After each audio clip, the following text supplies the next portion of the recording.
بسم الله الرحمن الرحيم الحمد لله رب العالمين والصلاة والسلام على سيدنا محمد وعلى آله وصحبه أجمعين. خۆشەویستانم سلام و ڕەحمەت و بەرەکەتی خۆی گەورەتان لێبێت و جارێکتر لە بەرنامەی شیرینچا لە کەناڵی ئاسمانی پەیام بە خزمەت ئێوەی بەڕێز و خۆشەویست گەیشتمەوە لە بەشی دووهەم لە باسە گرنگەکەمان کە ئەڵلقەی یەکەممان لە هەفتی پێشوە پێشکەشکردن کە باسی بانگدان، چۆنێتی بانگدان، ئاوازەکانی بانگدان و ئەهەمیەتی ئەم ئەرکەم مبارەکە کە مسلمان ڕۆژی 5 جارە درێ بە گوێیاوە چەندە گوێی لێگرین و چەندە گرنگی بە بانگ ئەدەین و وەڵامدانەوەی بانگ کە بریتە لە نوێژکردن و ئەنجامدانی نوێژ و عیبادەتی هەر گەورە و ئەرکی هەر گەورەی مسلمان لە دنیاە کە بریتە لە عیبادەتکردن و نوێژکردن. فەرمونون بەشی دووهەم.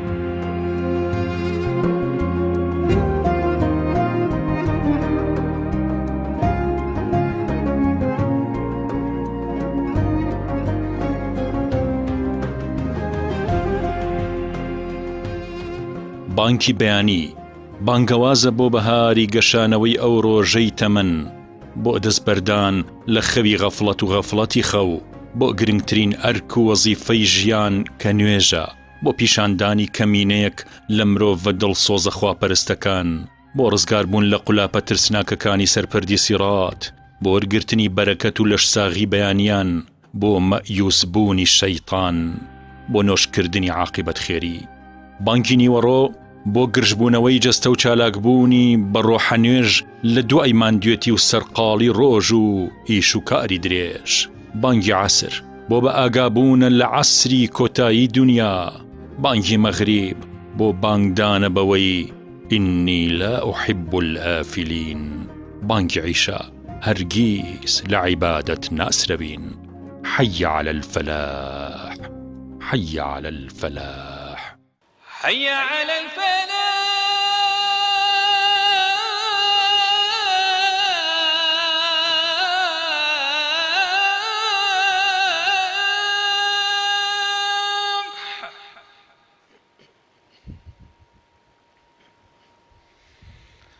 حي على الفلاح.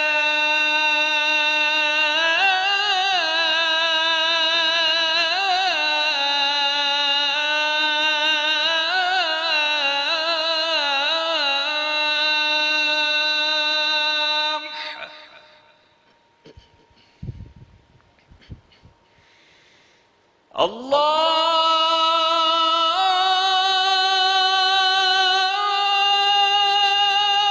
أكبر.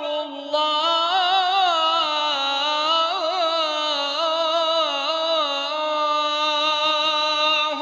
أكبر. لا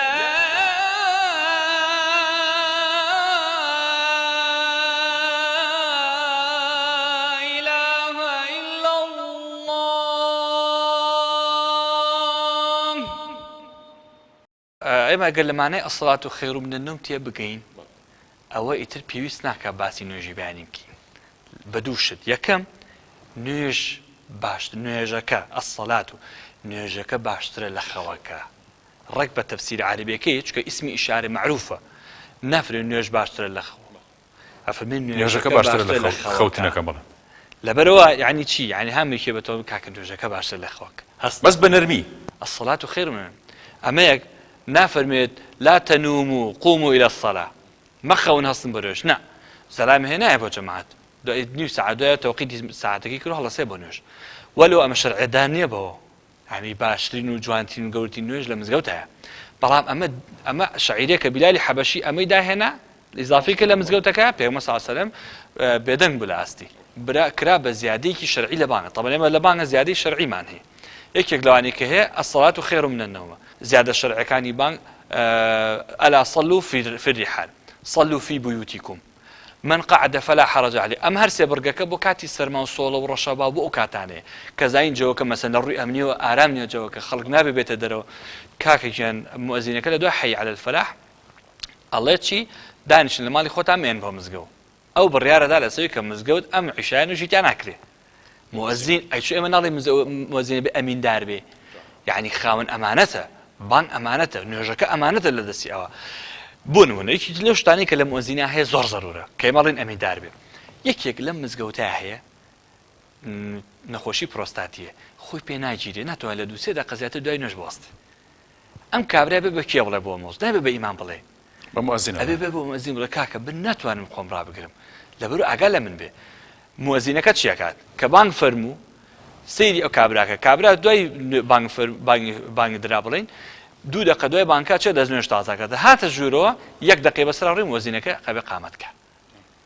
مؤەزین ئیمامەکە ئیجبارەکە کە نوێژکە لەبری مؤەزینەکە ئەمیندارە ئاگاداری و خەڵکی ناو مزگەوتەکە ئەبێ مؤەزین معروف بێ لە ناو خەڵکەکە و خەڵکەکەش بیناسن بۆ یەکێک لەو شتانەیە کە دانرا بە مەرج بەڵام سونەتە کابێ مؤەزینەکە لەنەوەی ئەو کەسانە بێ کە مؤەزینن لەبری لە ڕووی کەسێتیەوە کەسێتێکی مەرموقە دیاریکراوە کەسێتێکی شازە دووهام کوڕی ئەو باوکەیە کە خەڵکەکانی ئەناسەیە ئەم باوکە هەموو شتەکانی ئەم کوڕە بە ئەمانەت شتی ئەم گەڕەکە ئەم خەڵکە بە کوڕەکەی ئەگەێنێ زۆر دیقەتی باوکیەوە چاوی لێکات لەگەڵیشیا ئەمانە کوسونەت دانراوە نەکرابێژباری بەدیلی ئەمە ئێستا ماهەدی مؤەزینینە کە من تەمەنا ئەەکەم ئەو قافتوانێ ئەمە دروستکە یعنی زۆر لەو گرفتانە حەلەوێ بۆ منێکی تر شتانەکە پێویستە مؤەزین هەیبێ ئەبێ مؤەزین ئاگاداری کاتەکانی بانگ بێ بۆ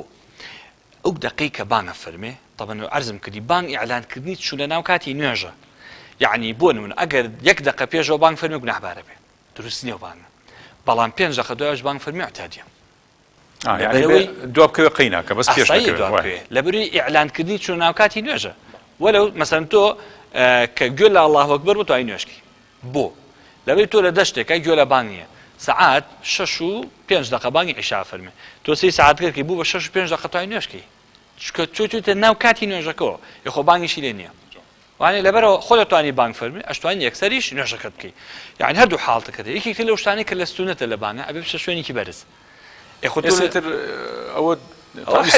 بەس تۆ لە سەیرانی لە دەشتێکی شوێنێکی بەرز ئەجرەکە بۆ نووسێ یعنی ئەمانە مؤەزینە بێ بیزانێ لەبەری دەنگی زۆرتر ئەڕوا اینجا بانگ خۆشی هاوارکردنە بانگی خەڵکەکەی ئەبێ هاوارکردن بەڵێ ئەبێ و کەسی کە بانگە فەرمی دەنگی بەهێز بێ نەکابرا عنی من مامەساکمان هەموو بە ڕەحمەتی خوا چووە یەکێکمان هەموو بانگێ فەرموو کوڕی خۆی بوو ئەو کە بانگی هەڵی 3 ڕۆژە نانی نەخوادووە بانگێ هەناسی تیانەوە بانگ چۆن ئامادرێ ئەبێ شەرمن نەبێ ئەبێ بانگێکی بەهێز بێت سڵ نەکات و تۆ بانگی خوا ئەگەێنی خەڵک بانکی بۆ گەورەترین شەعیری ئیسلام کە کوفر و ئیمان لێک جیاکاتەوە بە پێی هەموو مەزەبەکان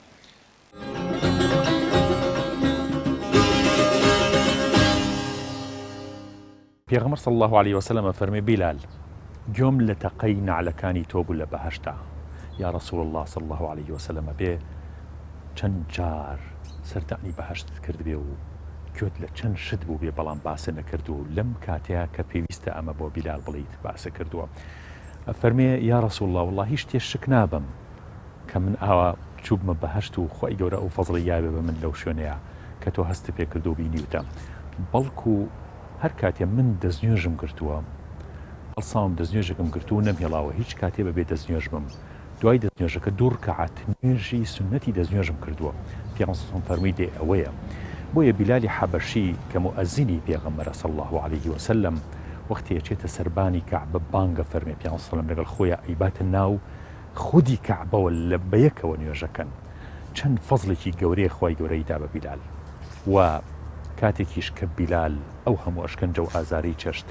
پێغەمبەر صلی الله عليه وسلم بێتە ئیمام و بیلالی حەبەشی بێتە مؤەزینی پێغەمبەری خوا صلی الله عليه وسلم الله أكبر الله أكبر الله أكبر الله لا إله إلا الله لا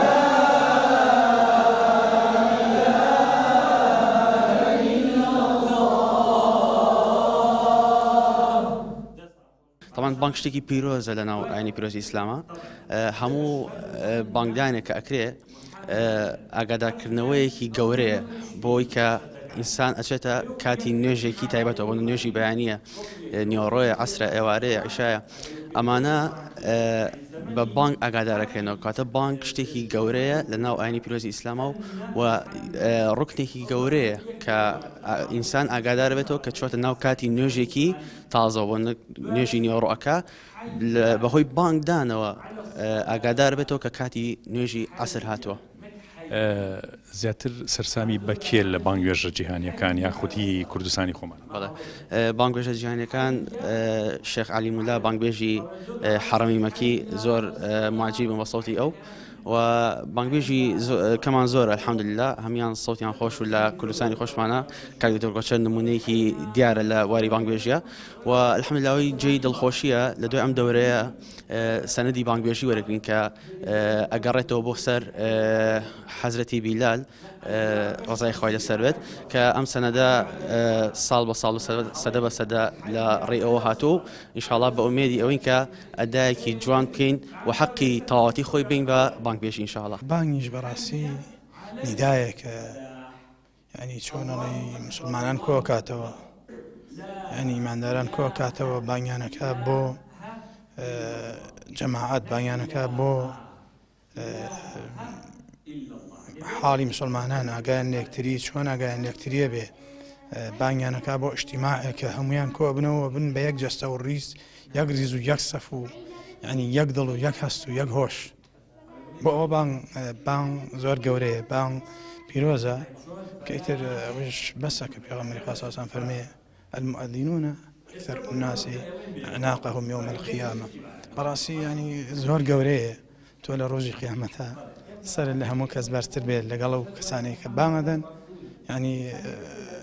من بۆ خۆم هەر ئاوا خولەی ئەوم کاتێک کە بانگ ئەبیستم ئیترا سکونایی بەدڵما دێ. حەزەکەی پێش ئەوەی بێ بۆم دەروێ بانگە فەرمووە بەڵێ لەگەڵ ئەم دەورە هەستەکەی زیاتر فەرقەکەی بەرەو باشتر. الحەمدولله زۆر ینی هەندێک هەڵە هەیە ینی جاری وایە تو ئاگال لێ نیان ئەگەر ئاگاش لێ لە خەڵک زۆری گوێل لێ ئەو بانگانە ینی هەڵە و ڕاستیەکانە بۆ دەرەکەوێت زۆر ینی تر خۆی لە خۆیان دەورەکە کردی تێرەوە باسی دیکر و باسی ئەوێ پیرۆزە ینی مەلائیکەدا ئەبەزێ بەڕاستی هەستشم بەوە کردووە کە تەوان هەڵەکانی بانگ چییە و چۆنە و زیاتر دەنگی کێت بەلاوە زۆر ینی کاریگەری بە دەنگی کێ لە عالەمی ئیسلامیا لە وڵاتی خۆمانە زیاتر ینی تەسیری تێکا بە بانکەی چ بانگی زۆر ڕۆحی ترە؟ بەلای منەوە بانگەکەی مەدینە کەیتر هەموو زارێکە گوێم لێ بێ ئەوەستم ینی هەستێکم بۆ دروستە ینی تر چۆن تشتە دنیایشکەوە ئەو بانگم زۆر لا مهم بوو کە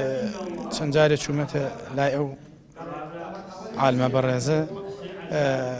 لێرەش بانگی کاک بیلال کوڕێکی بچووکە زۆر پێی مەعجیب بووم لای مزگەوتی مەجیماواتی زۆر تەرجیعم کردووە ینی لەسەر ئەو بانگ و ئەوە پێشتر برایەکی لێ بوو دەنگی زۆر خۆش بوو ئەوە قەدەرەن لە مزگەوت نەما بەڵام ئەم الحەمدولله زۆر تەرجیعەکەم خۆشیە ناوی بیلالە بانگەکانی بیلالی شەدا بەدەنگی و مەعجیبم لە مزگەوتی خۆمان.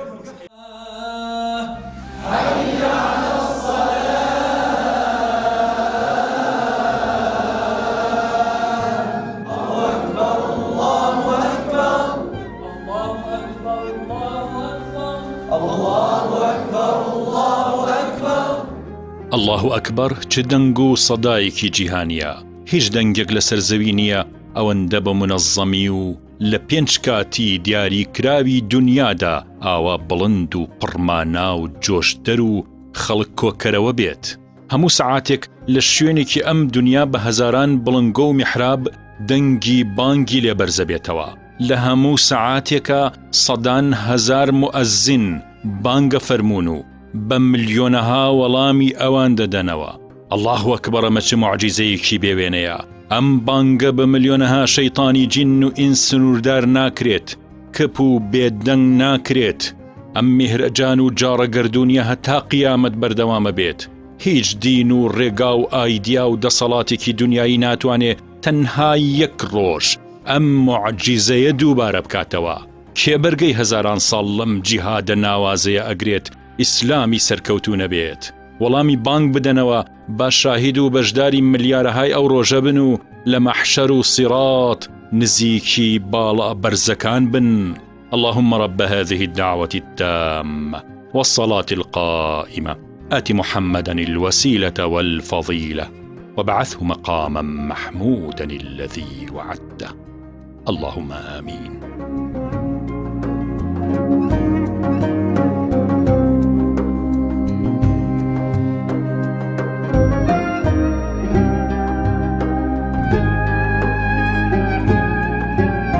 کاتور جناب العیادەتێ و دکتۆری مناڵانی وەختێک بەعسێ کەس مناڵە هێنێ بۆ لای تۆ لە عیادەکەت من خۆم حەزەکەم و پرسیار لە تۆ بکەم مناڵە هێنێت بۆ عیلاجی هێنێ بەڵام لە هەمان کەشە تازە مناڵەکەی بۆ حەزەکات تۆ بانگ بی بەگوێیە ئەم بووە لای تۆ بەڕوەڵا قوربان زۆر ینی من ینی زۆر حەزر لەوە ئەەکەم بەڕاستی کە خەڵکێک گوات تێ نەگا کە ئەم دوو پیشەکەڵەکەم بێکە وەکو ڕکلامێ بکە پەناگرم بەخوا چکە دین بە هیچ شوێ نابێت بۆ هیچ بوارێکی تر خزمەت کرێ دین ئەبێ خۆی خزمەت کرێ بەڵامەتە دوجار تۆ مادەم ئیشەکەت ئاوێتەیە خەڵکێکی ئەم بوارە بۆ خۆی استیقلالەکە بۆ خۆشی خۆی چەند کەسە بۆ مەسەن لە هەزاری شەیە خەڵکێ تازە مناڵەکی لەدایک بووە لە شەحەوتەم ڕۆژە هێت ئەڵێ کاروتر حەزەکەم بانگی ببگوێ بانکری بۆ ماڵان بڵێن حەزەکەین تۆ بانگ بی بەگوێ بەڵێ ئەوەشە ئەوان ئاسایە زۆر شوێن بانگە تەنانەت لەم نزیکانەیە دکتۆریکی ڕەفیقم کە کاکتۆر هادیە مناڵیان ببوو بانی کردم و مەجلیسەکەش کۆمەڵە دکتۆری ئازیزی تیا بوو کە هەمووی کەسایەتی و خەڵکی دیاری ئەم شارن و خزمەتەکەن ینی جەوێکی زۆر خۆش حاڵ ئەمە یەکی تر لەو فەزانە کە خۆی گەورە داوێتی پێم کە الحەمدولillah تا ئێستا توانیمە بەردەوام بم لەسەر چیت ماوە کاکتۆریان لەسەر بانگ بە زیاتر ینی بانگ قامەت ئاوازی قامەت جیاوازە لە ئاوازی بانگ حەزم کردەوە باسم تەمان ئێمە باسی جیاوازەکانی بانگمان کرد تەمان بانگ و قامەت ئەم شوازی کە هەمانە بانکی عەبدوڵای کوڕی زەیدە کە لە خەوەکە بینی پێوتێ بانگی بیلالی و 15 بڕکێ دوو جۆر بانگی کەمان هەیە یەکێکیان 7 بڕگە یەکیان 19 بڕکێ بەپی مەزهەبەکان جیاوازە مەزهەبی شافعی و حەنەفی بەڵێ یەکێ لە مەزهەبەکان چۆنە کاڵی الله ئەکبەر الله ئەکبەر یەک جارێڵێ یەکێ لە مەزهەبەکان ئاوایە الله ئەکبەر الله ئەکبەر یەکسەر دەستگەی بە شایەتمان أشهد أن لا إله إلا الله يعني وكو قامت وايا دو الله أكبر دو الله أكبر بما بيبت بلام لبري أما شوار جار شاهد ما انتهى شوار جار شاهد مان بله دو مذهبكي تر إمام مالك وأبو حنيفة بشي كان شوار جار شاهد ما نينه شون مؤذنك بان فرمي الله أكبر الله أكبر الله أكبر الله أكبر كم برغي تاوكر أجر مكبرة بأي كجنته أجر إجل شون كابل دروبة خوي بدنا به الله شيء أشهد أن لا إله إلا الله أشهد أن لا إله إلا الله أشهد أن محمد رسول الله أشهد أن محمد رسول الله إن جاءوا مكبرك إن جاء هذا أشهد أن لا إله إلا الله يعني بهردوكي هش جاركات هش جاركات شواري جهري وشواري بله شوار شرطماني كاملة بله جاء أما لزربي مذهب كان آواه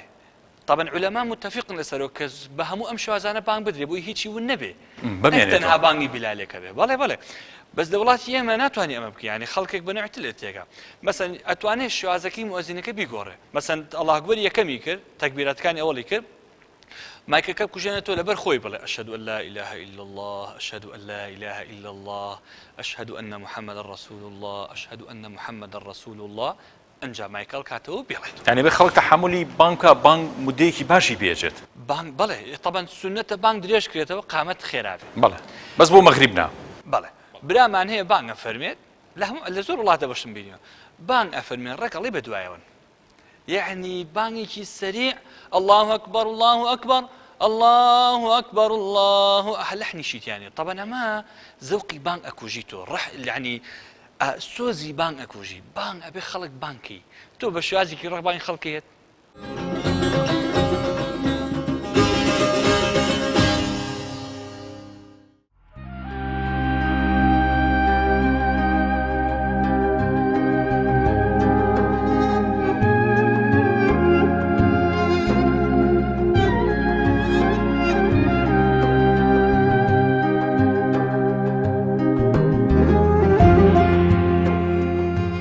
حەزرەتی عومەر دەفەرمێ ئەگەر پیا ڕاب بگەیشتمایە لەگەڵ ئەرکی بەرپرسیارەتی خلافەتە بانگوێژیشم دەکرد. زاناکان دەفەرمونون با ئەوەی کە بانگوێژە ئەهلی زیکر و تاعەتی باش بێت. ناکرێ بانگ فرامۆش بکرێت، بۆیە زانەکان فەرمویانە ئەکرێ کەسێک لە سیارەیە یاخود فڕۆکە یا هەچ هۆکارێکی سەفەر بانگ بفەرمێ بەبێ ئەوەی کەراهەتی هەبێت. دوو خەسڵەتی جیاواز لە نوێژ و بانگی بەیانیە هەیە کە جێگەی گرنگی پێدانە. یەکەم لە بانگە ئەسەڵات و خەیڕم منە نەو، نوێشکردن خێردارترە لە خەوتن. چەندە بە جوانی ئەم خێرە دەگەیەنرێت. نافەرمێ ئەوەی هەڵ لە سێب بە قوڕەڕەشا بشێ. دینداری هیچ جۆرە زۆرداری و بێمەیلی و بێسەلیقەیی و توندڕەوی قبوڵ نییە. ئەتەوێ فەرم و هەستە و نوێش بکە، ناتەوێ لە دنیا بە سەلامەتیە خەویت، لە قیامەت مەترسی دێتەڕێت. دووهەم نوێژی بەیانی کاتەکەی ناسکە و بە هەڵهاتنی خۆر ئەو گەنجینێ دەپێچرێتەوە و لە نووستوەکان ونەبێت. لا إله إلا الله، لا إله إلا الله.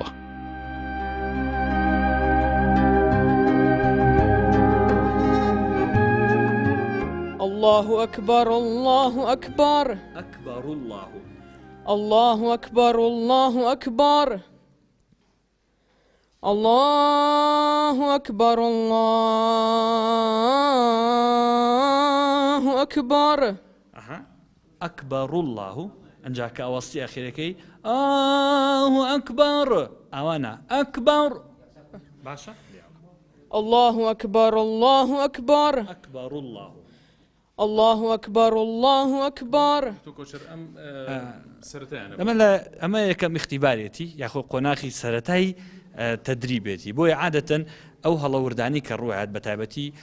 لە تەمەنە گەنجەکانە ئێمە زاختت جەختیان لێکردن زۆر بە ئاسانتر فێرە بن ڕاستە هەڵیان هەیە بەس ئەمە دوو محازەرەکە ببینێ ماشەڵڵا بیلال ئاحسا بانگە فەرمێ چۆن وایە لێبێ کە بە میڭە بانگ نەڵێن ینی بە قورگ خۆی یەکێک لە تەصحیحەکانی بانگ ئەوەیە بانگ ناوێت بە لووت بترێ وەکو عەرزمان کرێمە بانگێکی لە مەرجەکانیەوە سەوتی کاڵەگەت و گەورە بێ بانگی سەوتی بەرز بێ کە سەوت بەرز بوو نیشانەوە چی یعنی ئەو بە لە لووت نایڵێ ئەسڵەن هەر کاتێک کە سەوت چووە مینگەوە بوو چووە لووتەوە ئەو سەوتە نە ئەدای ئەمێنێ نە زەوقی تیامێنێ نە توندیشە. أشهد أن لا إله إلا الله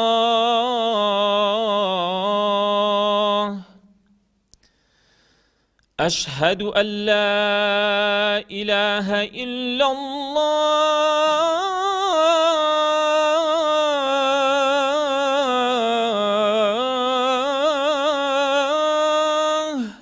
ئەما گردی قەت بی لەحنەکە بەعکسەوە بوو ینی یەکەم جوابی دووەم بۆیە بەعکس ئەمە یەکێک لەو شتانی کە ئەبێ موەزین وریای بێ ئێستا لە زۆر لە مزگەوتەکان لەو تەجیلانی کە دانراوە بانگەکانیان لەت کردووە هەندێک جار سیدەکان بەعکسەوە خوێنتەوە کە بانگەیات ئەڵڵاهو ئەکبەری دووەم پێشەکەمەکوێ شەهادەی دووەم پێشەکەمەکوێ بۆیە عادەتەن ئەمە وەکو موەزین ئەبێ ئاگاداری ئەوە بێت چکە لەحنی بانگ جواب و جوابی با بڵین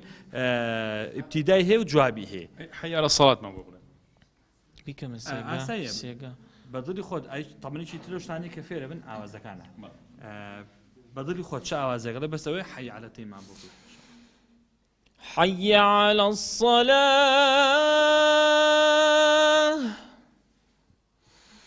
حي على الصلاة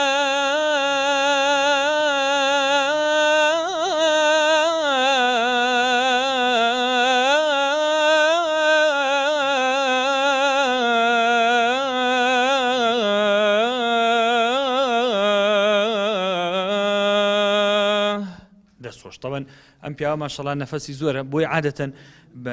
بانگبێش ئەبێت لە حەیعەلەتەینە لە دووەم بڕگەیە هەوڵ بات ئەوەنە بانکە درێژ نکاتەوە کە نەتوانێت هاکی ئەخیر بڵێ لە حەی عەلە الصەلایە و لە حەی عەلە الفەلاحە حەکە بتوانێت بڵێ بۆیە عادەتەن یەکی لەو شتانی کە تەوسیانێک ئێمە فێر بێت ئەبێ بتوانێت لە بینی بانگەکی خۆی و نەفەسی خۆیان توازنێ ڕابکرێ بۆی بتوانێت ئەو ئەدای ئەیکات بانگەکە صحیح بێ ئێمە ئەسڵا ئێمە بانکەیە صحیح بێ دکتۆر کۆشەر ئەوە بە من ڕاست کردەوە حي على الفلاح طبعا ئەوە سێ هەڵەیتیا بوو یەکی کان حەیە دووهەم عینەکەت زەعیف بوو حەیە على الصلاة حي على الفلاح حي أما يكا دوهم على عينك واضح نبو كعينك مفتوحة سيم حاكي أخيرت واضح نبو أما هو سيهلا بشكوله وكل خدمة عادة جاش كوي باجو والله جا كاكشي يعني خوي راسكي بان حتى روانتر وجوانتر به معناكي زياترها جناب دخول زاني من قصيكي كردي معناه دولة بانكا الله نوسيني جوان راسي رونتركاتو فعلا باني روان وجوانيش كاريجري زياتر بجيله شو هم يكن في سبيل الله دوهم بأداء شريعة الله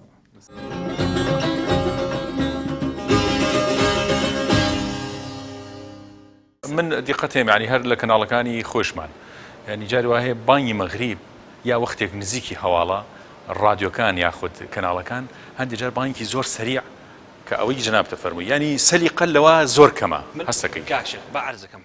كنالي معروف لم شارع لم كردستان بان هي لبيني بان كان فاصلي يعني مثلا هناسي قام مؤذنك ونجا برقه كيتريا لا كي بينك انا قرتانو يعني اما اهانه كردنا ببان دائما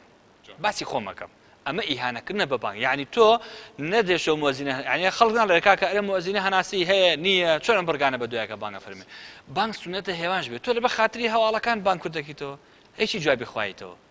تو لبخاطري حواله كان خبرك يا الركلام يا بخاطر ركلامك تو امدي ركلامك دابا زيني دقوني برا بلا امدني بانك 50 ثانيه برا شلون جوابي خوايتو هر كسيك وهر لا نبي من قصه باسي عامكم يكي كل شوازاني كلبانها لقامتها يبون منها طبعا لو قامتي خومان همانه قامتي بلاليه باني بلاليه كلا خوكي عبد الله كروزيدو بانو قامتي لو ورجيلا قامتي كتير معناها شلونه الله اكبر الله اكبر الله اكبر الله اكبر حين بركاني بان تنها قد قامت الصلاة قد قامت الصلاة تنها دو برقي بوزاكرا أجينا باني كاملة يعني سابون منا للسلطان أحمد لآية صوفيا لأولات أوش مزقوتاني كالتركيان كمذهبي أبو حنيفة لهرشو إنك بان بيابي قامتك بشوازي أوانكم ناكري وقام بشوازي خومان بيكين يعني ما تو إعلاني خوتكي كمن بشويكي أكاديمي أزانم بان من بهم مذهب كان أوازي كردي خومان يعني أويك بلين بأوازي كي رسنو زانستي بانك بلد أوازي كردي خومان من هي طبعا هيك لوش تاني كجرفت الأكاديمية باني خومانا أو هيك أوازي كي داري كرامانية راستا كومالك نهج هيك مؤذنة كونا كان من كبرحمتي خواتشون هيك لا نعرزم كريمة مصا ملا محمدي مزقوتي قبل أو نهجي هي وخوشم هر أو بانم دعوته هيج باني كم تجيل نكروتا أصل إعلامه كخوم دركوت بيتم تنها أو بانه نبي أيش لبرخاتي زين يكنوي أو شوازة باني كتايبة من أوني كبيسي بيتم باني كبيت بونو برامي كي كردي بتنها أو باني كأوازي سيكا باني ترمان هي طبعا اما بانگی عشاء زوربي مؤذنه كون كان من ما حاجه كان كبانك فيرون ام شوازه طبعا هسه او برگش پیشکشم اي جناتو بنرانيش الله اكبر الله اكبر الله اكبر الله اكبر أشهد أن لا إله إلا الله أشهد أن لا إله إلا الله أم بانغ حجازة بلى أم شواز أم دو بانغي كمن تأسقي شمتي بدواء قرام أم دو بانغ من هي كردين بلام بيويست أوقاف بأركي خوي هصل لمباراه مؤذنه كان كوكاتو بقشتي بتابتي واني كشارزان هي كونفرنسي كي زانستي بكري بتوانين لسر كوملك شوازي باني كردي ركبين هندي اواز داندي بو بان دوای مناقشه کی چند روز اتوانی بگیت اما چند مؤذن قرآن خير يعني كونفرنس هلا غرير اما راسي يعني مؤتمر هلا غرير مش شلون اي وقف ايشي بلا ايشي بلا كالتور اگر اما جيبو كي اگر اگداري او بيت يعني اما قراني بيجي كون من هيك بانيجي كردو وازم سي علي اصغر باني هبوا وازم علي مردان هيبو اوازيان بكار هنا ويا هر حرمكيوكو والله انا بدلني ايوه طبعا هيك يقولوش ثاني كمؤذن بيزاني اوازك انا ارزم كدي بين شش نوع مؤذن تو انا بانك فرمي ئەگەر مؤەزین بێ بە فعلی بە شێوەیەکی ئەکادمی پێگەیشت بێ ئەتوانێت بە نهجی عێراقی بانگ فەرمێ، بە نهجی میسری بانگ فەرمێ، بە نهجی حیجازی بانگ فەرمێ، بە نهجی سووری بانگ فەرمێ، بە نهجی تورکی بانگ فەرمێ، بە کوردەکەی خۆشمان بانگ فەرمێ. ئێستا من شتێکی خۆش بۆ یەڕمە بیرم کەوتۆ کاکتۆر لە ساڵەکانی هەشتایە لە شاری هەڵەبجەی شەهید خوا عەفوی کە هونەرمەند حەمەقتوو تەمان دەنگی خۆش بوو گۆرانی بانگێکی لە یەکێک لە مزگەوتەکانی هەڵەبجە وتووە لەو کاتەیە بانکە بە ئاوازی ئێرانی وتوێتی یەکسەر حزبی بەعسە و کاتە قواتێکی زۆر ناوبەزیوان زانی و ئێران هاتووەتە مزگەوتەکە و دوایی تر نازانم چیان توش کردەوە الحاصل بەس ئاوازەکە ئاوازێکی ئێرانی زۆر خۆش بووە کەوتوێتی فعلا وارد یعنی ئەوەی کە دەنگی خۆش بێ وەکو عەرزم کردی کەمێکێکە لە مەرجەکان تۆ کە قورئان بانگ بێژ فیری بانگ بوو زانی ئاوازەکان ئیتر ئەم کەسە هەموو ئەرکەکانی ئەتوانی پێ پسپێری بە مەرجێ ئەمیندار بێ. ئێستا ئێمە دەورەمان هەیە بۆ نمونە لە ساڵی 2010 لە هەرێمی کوردستانە ئێمە وەکو سیستمی بانگبێژی قوتابخانەمان بۆ داناوە مەحەدمانە وەکو پەیمانگایەک وایە ئێستا کە خۆم ئێستا بەرپرسی بەشی بانگبێژی و قورئان خوێندنم تیلاوەم لە ڕێکخراوی ئیقرا لە قیسلێمانی. طبعا بە شانازیەوە ئەڵێم تا ئەم دەقەیە تەنها مەزدەرێکە بێ مؤەزین پێ بگەێنێ ئێمەی لە هەرێمی کوردستانە سوپاس بەخوای گەورە وەکو پەیمانگایەکی داتوو کە ئێستا زیاتر لە 500 مؤەزین پێشکەشمان کردو بە هەرێمی کوردستان لە هەموو شارەکان هەمانە تەلەبەمان هەبووە. ئەکرێن نمونەی ئەو شوێنانەی یعنی ئەگەر احتیاجی بێت کە یەکێک لەوانی کە بانگبێژە و ئێستا دیارە لە ناو شاری سلێمانیا کاک ڕاستی عوسمانە کە لە مزگەوتی دارالسەلام بانگە فەرمێ نمونەیەکی زۆر جوانە لە مزگەوتی مامۆستا محەممەد لافایق هەمانە لە مزگەوتی کاک عەبدولەتیف ئێستا قوتابیمان خەیکە پێگات کە بە مزگەوتی سەلەفیەکان مەشهورە ینی با من ئەبوو ناجە قسەمەوەی خەڵک تێبگە یعنی لە مزگەوتی زۆربەی شاری سلێمانە مزگەوتی حاجی فارسی بێسەری زۆربەی ئەو مزگەوتانی کە مؤەزینەکانی تۆزێک دیار بن و دەنگیان خۆش بوو و کاریگەرین هەبووی هاتووت لە ئێمە دەرسی خوێندووە.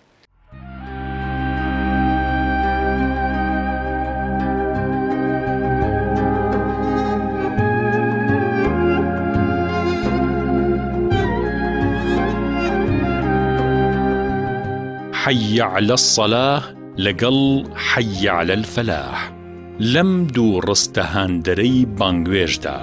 ئەوەی وەڵام یەداتەوە دەڵێت لا حول ولا قوة إلا بالله 4 جار ئەگەر لە ڕۆژێکا وەڵامی هەر 5 بانگەکە بدەیتەوە 20 جار ئەم زیکرە مبارەکە بە حوزوری هەزارانی وەک خۆت دەڵێیتەوە کە دەڵێی لا حول ولا قوة إلا بالله بەم مانایە دێت من لەکوێ توانم نوێژێکی پڕ لە خوشوع ئەنجام بدەم ئەگەر حەول و قووەتی تۆ نەبێ یا ڕەبی بەچی ڕزگارە بم یا ڕەبی ئەگەر تۆ ئەم دەرگای نوێژ و فەلاحەتم لێ نەکەیتەوە یا ڕەب لەم ناوەڕاستی بانگەیە جەزبەی بانگوێژ و نوێژ خوێن و وەڵام دەرەوە تێکەڵە بێت و لە مەلەکوت و ئاسمانەکان و جیهانی غەیب شاشەیەکی ڕەنگاڵەی هەرگیز نەبینرا و لە هەموو بانگێکا دەکرێتەوە و ڕوخساری نورینترین دیاریەکرێت و لە بەقا باقية بيت الله أكبر كبيرا والحمد لله كثيرا وسبحان الله بكرة وأصيلا کاتی خۆی پێش بانگی بەیانی سەڵا هەبوو سەڵا ئەکرایان کۆمەڵە تەسبیحاتەکرا ئەو خۆی ئیقاع و شتێکی تایبەتی خۆی هەیە کە بەو بەیانیە چەند ینی ئاوازێکی خۆشە خەڵک هەڵسێ بە دەنگی سەڵاواتێک بەڵێ خۆی بەشێک نییە لە بانگ ڕاستێکی وەکو نەهجی بانگ کە ئێمە بە تەلەبێ ئەڵێنەوە بەشێک نییە لە بانگ بەڵام زیادەیە کە دروست کراوە لە ئێمە ئاوازی هەبووە درێ نەخێر ئاوازێکی کوردی ڕاستەنە هیچ وڵاتی تریش نەمبینیوە تا ئێستاوی هەبێ الصلاة والسلام هەیە بە شوازی خۆیان بەس ئەو شوازی ئێمە تەنها خۆمان هەمانە ڕاستەکەی خۆی لە ئەسڵامە جێگرێ بە دوو بانگ بانگی بەیانی دوو بەشە بانگی یەکەم ئەدرێ و بانگی طبعا الصلاة خير من النوم زیادەیەکی شەرعی یعنی ئەتوانی نەشیڵی بۆ لە بانگ یەکەمە ئەگەر وتت الصلاة خير من النوم لە دووەمە ئەتوانی نیڵی ئاسایە چونکە بانگی دوم تاو بووە ئیعلانکردنیەوەیە کە کاتی فعلا کاتی چوونە نوێژە ئەمە یەکێکتر لەو خا یەکێک لەوەی کە پێویستە مؤەزین فێری بێت ئێمە وەکو عەرزم کردی بۆ مای چەند ساڵە خەریکی ئەم بوارەین کە ئێستا ئەم کە لەگەڵ جەناب تا قساکەم 14هەمین خولی بانگبێژیمانە کە زیاد لە 30 بۆ 40 برا بەشدارە لە هەموو شارەکان تەسەوڕکە لە کەلار برامانێ لە ڕانێ زۆری پێچێ و دەورەیە 4 هەفتەیە 4 هەفتەیە بەڵێ بە نەزەریە خوێنن پاشان بە عەمەلی تەطبیقەکرێ یەکی لەو شتانە کە عەرزم کردی ئەبێ ئەساسێکی نظري هبه مؤذن يعني تبقى كي بانا فرين بون منه جنابت لقل بندو مجموعه برايت اجين بو سيران ناس ساعات مان بي نهشتك مان بي شو نزاين باغين يوروبو بەپی ڕۆژ ابي مؤذن بزانه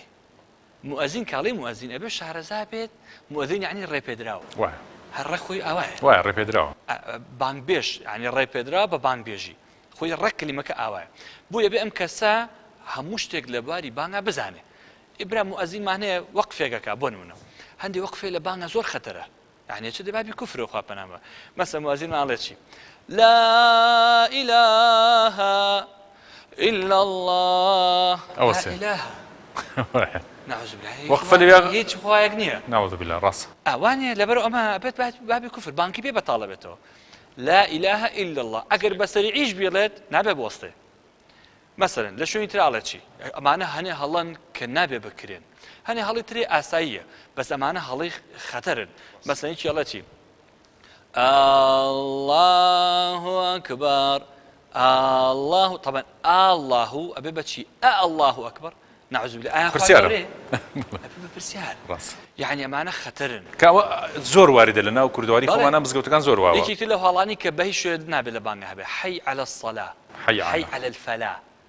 ئەمانە خەتەرن چونکە ئەمانە کەلیمی ناشرینن يعني بەڕاستی شارەزاییکی لە زمانی عەرەبی و تەلەفوز بە زمانی عەرەبی بکات چونکە بانگ ئەوەیە بەڵێ جوانە ئێستا ئەوانەی کە لای ئێمە پێگەشتون الحەمدلله هەموویان بانگێکی ڕەوان و ئیجازە و سەنەدیشمان ناونەتێ يعني بۆ نمونە قوتابیمان هەیە ئێستا کە مؤەزینە 10 ساڵە تەمەنی 2 ساڵ ئیجازە و سەنەدی وەرگرتو و بانگە فەرمێ بانگێکی جوان ڕەوان دەنگێکی خۆش چکە ئێمە زۆربەی کە بانگە فەرموو لای ئێمە دەنگ خۆشەکانن ڕاستە کەسی کەمان هەیە دەنگیان گەورەیە ماشەڵڵا بەڵام دەنگیان بۆ شوێی خۆش نییە سەنەد باسی سەنەد دەکرد کارتۆر سەنەد هەر بۆ خۆی مبارەکیەکی هەیە بۆ ڕەبتێکی ڕۆحی گەورەی تایە پیرۆزیەک ئەیا بە ئیشەکە و ڕەنگە بەرەکەتی زۆر زیاتر بێت سەنەد وەکو چۆن لە قورئان خوێندنە لە حیفزە لە قیرائەتە هەیە سەنەدیش لە بانگە هەیە بەدڵنیایەوە بەڵام سەنەد لە قورئانە ئەچێتۆ بۆ خوای گەورە جەل جەلالەوە لە قیرائەتە لە قورئان بەڵام لە بانگە ناگاتە پێغەمبەری ساسن تەنها گاتە یەکەم مؤەزین کە بیلال حەبەشی بەڵام واتە لە بیلالی حەبەشیەوە کە ئیجازەی داوە بە بانگبێژەکانی تر بە عەبدوڵای کوڕی مەکتوم هەموو ئەوانەی تر ئەم ئیجازە و سەنەدە تاوەکو ئێستا هاتووە تۆ ئیجازەت هەیە سواز بۆ خوای گەورە تۆش ئەی بەخشی بەڵێ لە ساڵی 2013 کە چوومە وڵاتی جەزایر با چیرۆکەکەیت بە کورتی بە باسکەم کە چوون وڵاتی جەزایر کۆمەڵێک شار هەبوو بەسەرمان کردەوە و فیستیڤاڵێکی قورئان خوێندن یەکێک لەو شارانە کە ڕۆیشتی چوومە خزمەت پیاوێک کە ئیجازە و سەنەدی بانگی هەبوو لێمانوەک تەبەن بە 2 سەنەد ئەچێتەوە سەر دکتۆر ئەیمەن ڕوشدی سوید کە بانخوازێک و کەسێکی دیارە لە ناو جیهانی ئیسلامیە کە ئەم ئیجازە و سەنەدەم لەم پیاوەڕێزە وەرگر شێخی بالحاج هێنامەوە هەرێمی کوردستان وەکو تاکە کەس کە ئەم ئیجازە سەنەدەم لە دەرەوەی هەرێمی کوردستان هێنا سواز بە خوای گەورە بەندە بوو و یەکەم کەسیش کەلەی وەرگرت و حەزم کرد ئاماژەیەکی پێ بکەم لە شاری سلێمانینەوە بوو لە شاری کەرکووکی خۆشەویست بوو مامۆستا ئەحمەد مستەفا کەرکووکی کە یەکێکە لە بانخوازە گەنجە دیارەکانی هەرێمی کوردستان و شاری کەرکووک بە تایبەتی لێرەوە احترام و ڕێزم هەیە بۆی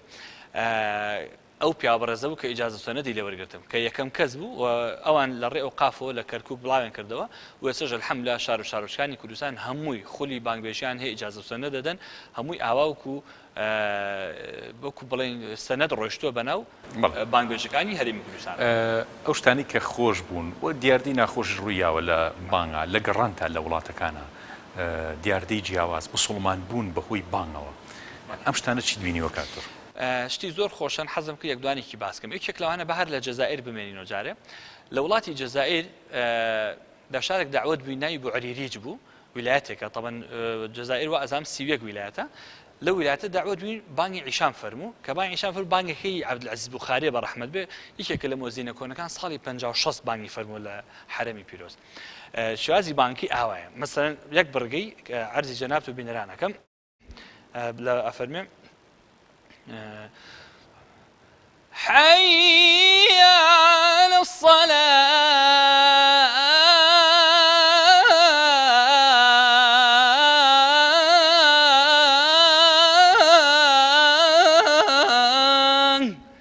بس أم نهجاء ينبيعوي بەم شوازە بانگی عیشان فەرموو کە ڕۆشتینەوە داوەتی ئەم پیاوە بەتەمەنە بووین خۆی و خێزانی بوو لەگەڵ کۆمەڵێک خادم کە لە ماڵەکە ئیشاکی خۆیان بەتەمەن بوون کەنان ماخوار خۆڵی گرتم برمێ خوارەوە لە ماڵەکەی خۆیان لە قاتی سەرەوە برمێ قاتی ژێرەوە قەوانێکی گەوریان هەبوو هی سەردەمی زوو خستە سەری قەوانەکە نەخسە سریتی خستە سەر و پەنجەی پیانە بانکی عەبدولعەزیز بوخاری بوو دەستێکی بەگەریانتی ساڵی 50 لە حەج ئەم قەوانەم کڕیوە لە خۆشی ئەو دەنگی عەبدولعەزیز بوخاری ئەو شتێکتەیم کڕیوە وتی تو برمتەوە بۆ ساڵی 950 من ئەمەی کە باسێکم 2013 بوو یعنی بۆ 63 ساڵ گەڕایەوە پیا بەتەمەنی یعنی شتێکی زۆر خۆش و بەلامە بەڕاستی کە بتوانم خۆشی بخەمە دڵی کەسێکی ئاوە لە وڵاتێکی مەغریبی عەرەبیە کە وڵاتی جەزایر ئەمەیەکی لەوانە کە زۆر خۆش و بەلام بوو مەسەن نمونەی ئیسلام بوونمان هەبوو بۆ نمونە لە وڵاتی هیندستان لە شاری بەنگەلۆر داوەت بووم بۆ قورئان خوێندن طبعا بە حکمی یوتیوب و بڵاوبوونی بانگەکان الحەمدولillah سەدایەکی هەیە بانگی حرەم کە تەقلیدیەکەمە بەتایبەت لەوێ بانگ داوایان کرد بانگی عیشا فەرموو بانگی عیشا دوایش وتیان بانگی تریشمان بۆ فەرموو بانگی مەدینە حرەمی مەکە و مەدینە شەر دوو بانگەکەم بۆ یان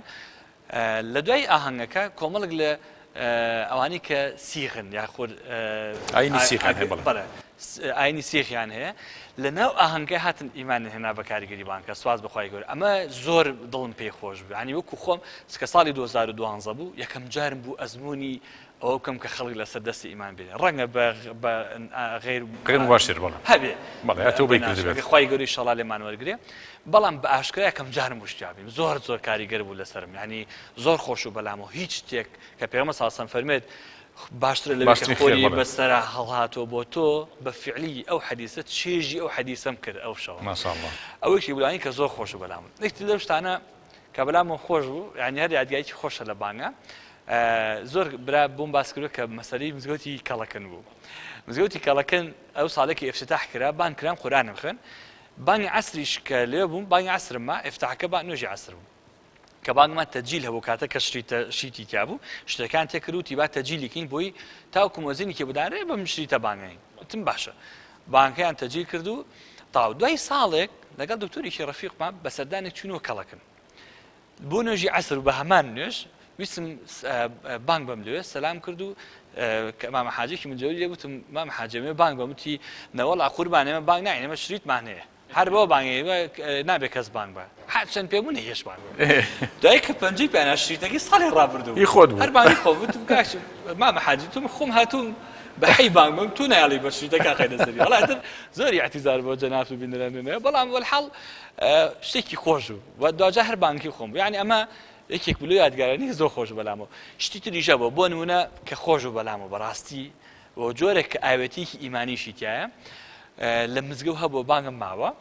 یعنی لە شاری سلێمانیا شوێنەکە وا بووە شوێنەکە بەرز بووە بۆ خوار و خەڵک بووە یعنی تازە خەڵک هاتبووە لە مۆسیمی حەج مامە حاجیەک لەبەردەم ماوەستا بوو کە بانگی حرەممە ئەو ئەوەی بیرەکەوتەوە سیریە کرد و ماچی بۆ هەڵام یعنی زۆر خۆش ئەگریا ماچی بۆ هەڵام یعنی زۆر خۆش و بەلامەوە خۆزگە تەمەەن بەس لە قیامەتەوە مەشاهدە بینەوە خۆزگەیەکێکە باید تەسویری بکردە یعنی سیریە کردم ئەگریا و ماچی بۆ هەڵام یعنی زۆر خۆش و بەلامەوە ئەمانە بەڕاستی تەنها لەو مەشەدەیە تێگەی چۆنە چەند جار بانگم ماوە لە زۆر وڵاتی تریش بە تایبەتی من قسە لەسەر بانگی حرەمەکەم لەبەری هەر لە مناڵی و بم بانگە گۆش بووم کە بانگی حرەم ماوە یعنی لە ئەڵڵاهو ئەکبەری دووەما گوێم لە قوڵپەی گریان بووە لە زۆربەی شوێنەکان کە بانگم ماوە بە تایبەتی لە دەروی هەرێم و لە لاو کوردستانیش الحەمدولillah ئێستا کاتوریان بانگی بڵین وڵاتێکی وەکو سوودان تۆ ڕۆشتیت یا میسر یاخود جەزائیر کە باسێکی یا تورکیا ئەمانە بێجگەلەوە قینە ئاواز و ئیقاعەکان ئەشنەوە سەریەک بەس تاموچێژێکی جیاوازی خۆی هەیە یعنی هەرێکیان بۆ خۆی بەڵێ ینی یەکێک لەو شتانی کە سیمای وڵاتەکان جیاکاتەوە نەهجی بانگەکانە تەمەن ئاواز جیاوازە لە نەهج مەسەن بانگی میسری کاڵێ الله ئەکبەر الله ئەکبەر الله ئەکبەر الله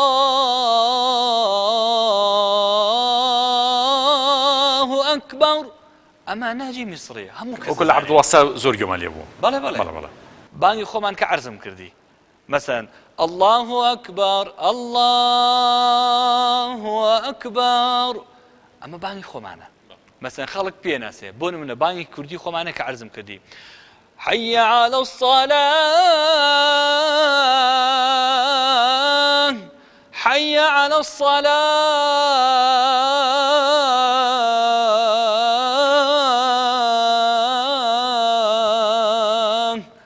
أمانة جواني خمان خلق يسر مزقوتي قورو مزقوتي كاك أحمدي شيخ وها برحمة بي أم شواز فورمي بيركتو ناني إيوارو شي باقلاو شربة ميوجكو بربام يعني أمانة باني كردين شوازي ترمان مثلا باني تريكا وكو عرزم كردي حرمي بيروز أشهد أن لا إله إلا الله أشهد أن لا إله إلا الله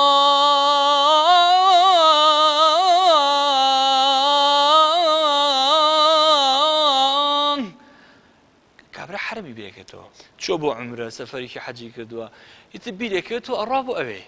مدينة بهمان شو مثلا باني أبي جوازة همو أم شوازانا فورمي جوازة نهجي كي باني خوان هي همو ولاتا كان انتر هركو باني طبعا بسورة تركيا جول باني مصري نابي همو باني خوانه بويا بيم خوش بو اتر اما ركينا باني كردي او شو فورما كوملا يعني كونفرانس بكريد او انيكا لم بارا خبيرن مرجي مؤذن بن لو تشكسك بحث بي لو كولر بلا بانغا لبواري تاريخي اسلامي بين همو بيكوا لسر كوملك اواز ركن يك اوازنا يك نهجنا نهجي كتابات بكردي بكوملك فورم شوازي جواز بكريت بسيماي باني كردي من لبيش همو كسو امادم تطبيقك ان شاء الله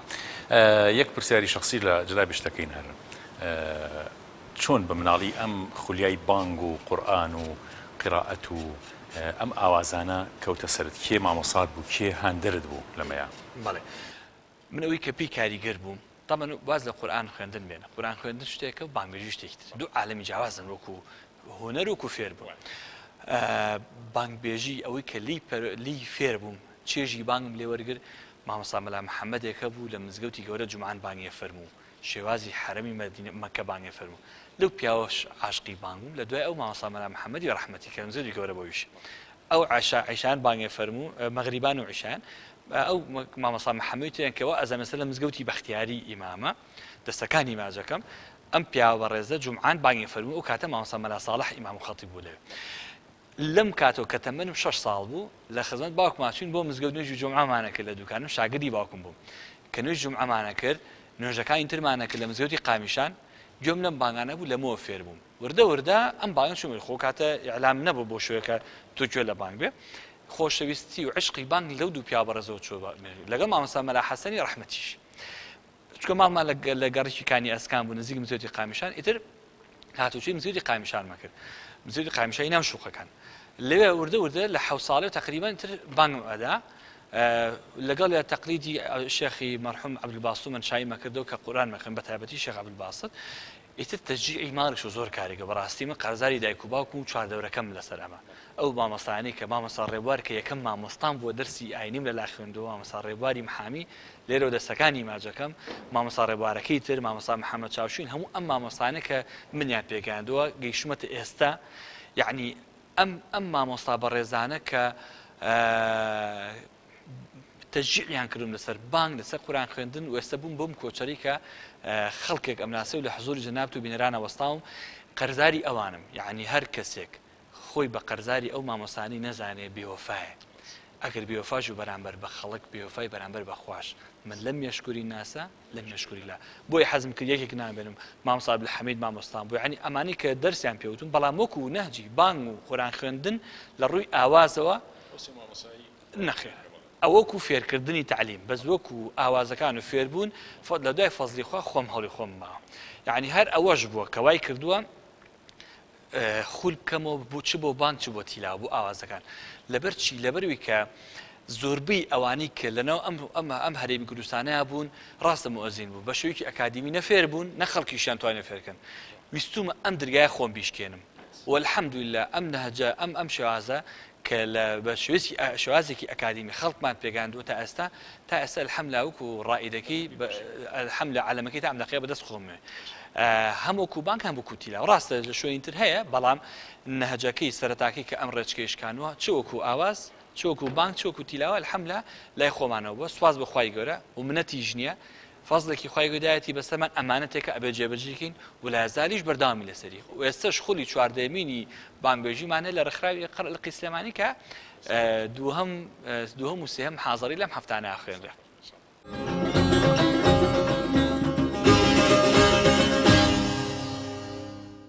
ئەو ڕۆژەی حەزرەتی عومەر کە ئەچێت و قودس ڕزگارەکە حەزرەتی بیلالیش لە شامەوە چێتە ناو ئەو سوپایی موسڵمانان کاتێکە لە ڕزگارکردنی قودسا بەشداریەکان لە جۆلانە و زەویی موسڵمانان کە ئێستر داگیر کراوە لەلایەن ئیسرائیل و جوولەکەوە ئەو ڕۆژە لە جۆلانە حەزرەتی عومەر بانگکات ئەڵێ بیلال لەم سوپایە بانگ یەکەن ئەڵێن بیلال حەزرەتی عومەر بانگ دەکا کاچێتە خزمەتی ئەڵێ ئەمڕۆ ڕۆژی سەرکەوتنە ڕۆژی نەسڕە داوا لە یەکەم بانگ بفەرموو دیارە لەبەر خاتری حەزرەتی عومەر وە لەبەر خاتری ئەو سەرکەوتنە گەوری کە موسڵمانەکان دەستیان کەوتووە بیلال بانگە فەرمێ کە بانگە فەرمێ بیلال و هەرچی ئەسحابەیە کەونە گریان حەزرەتی عومەر بە شێوەیە کە فەرمێ بانگ و سەڵای هەڵڵا کە گەیشتە ئەشهەدو ئەنە محەممەدە ڕەسوول الله جارێکتر بیلال نەیتوانی بانگ بفەرمێت و وازی لە بانگان هێنا هەتاوەکو حەودانە ساڵ دوورەکەوێتەوە لە مەدینەی پێغەمبەر صلی الله عليه وسلم دوای ئەوەی کە شەوێکیان خەوە بینێ بە پێغەمبەرەوە صلی الله عليه وسلم حەزرەتی ڕەسوول الله فەرمێی بیلال ئەم جەفوەت و وشکیە چییە لە تۆیە بۆ سەرێکمان لێ نادەی 7 ساڵە دڵی نەهاتۆ بچێتەوە مەدینە چونکە پێغەمبەری لێ نەماوە صلی الله عليه وسلم ئەویش یەکسەر دوای خەوەکەی هەڵەسێ لە خەوەکەوێتە ڕێبەرەوە مەدینە طبعاً ئەم خەوەی 3-4 مانگ پێشەوەی وفات کا بینیوێتی ئەچێتە مەدینە و کە لە مەدینە حەزرەتی حەسەن و حوسەینە بینێ باوەشی پیاکەن و زۆر دڵیان خۆشە بێت ئەچێتە خزمەتی ڕەوزەی مبارەکی پێغەمبەر صلی الله عليه وسلم فەرمێ السلام عليك يا رسول الله السلام عليك يا حبيب الله دەستەکە بە گریان حەسەن و حوسەین تەکلیفی لێکەن ئەڵێن ڕجال لێکەین بانگێک بفەرموو ئەویش ئەڵێ ناتوانم دوایی بانگە فەرمێ کە وەخت لە فەرزێ لە فەرزەکانە نیۆڕۆ بۆ یاخود عەسر بۆ بانگە فەرمێت کە بانگە فەرمێ دوای 7 ساڵ لە وەفاتی پێغەمبەر صلی الله عليه وسلم ئەفەرمێ هەرچی مەدینە هەیە واقی وڕما تۆ بڕی پێغەمبەر صلی الله عليه وسلم زینوو بێتەوە چونکە لەو ڕۆژە وەفاتی کردو گویان لە دەنگی بیلال نەبووە کە بانگی فەرمووە لەبەرەوە فەرمێ هەرچی مەدینە هەیە بەژن و پیا و گەورە و بچووک هەمووی هاتن هەمووی دەستی کرد بە گریانێک هەڵسا لە شاری مەدینەیە ئەو ڕۆژە ئەو گریانە بووە کەوا بیلال ئەخیر بانگی بۆ یاخود ئەو کاتە کە پێغەمبەری خوا صلی الله عليه وسلم وفاتی کردووە لەبەرەوە چونکە بیری پێغەمبەریان کەوتەوە صلی الله عليه وسلم یادی ڕەسوول اللهیان کردەوە جارێکتر ئیتر بیلال وتی جارێکتر ناتوانم بانگ بڵێم و ڕۆشتەوە بۆ شام و دوای 3 مانگ وفاتەکە ئەو ڕۆژەی کە فەرمێ غەدا نەلقى الأحبة شنەکەی ئەڵێ وا مصیبەتە چه مصیبەتێکە ڕووی تێکردووی نێستە تۆ بیلالە لە مۆزعیات و گیانیات چاوەکاتەوە ئەڵێ مەڵێ وا مصیبەتە بڵێ غەدا نەلقى فەرحەتە چەند خۆشە چەند شادمانی ئەمی کەوا غەدا نەلقى الأحبة محەممەدەن وەصەحبە بەیانێکی زوو کاتێککە ئەمرین یەکسەر داخڵ بە بەرزەخەکەمانە بین و کەوینە مەحشەری خۆمان و قیامەتی خۆمان ئەگەینەوە خزمەتی پێغەمبەر و ئەصحابی پێغەمبەر عەلەیهیم الصەلاة وەسسەلام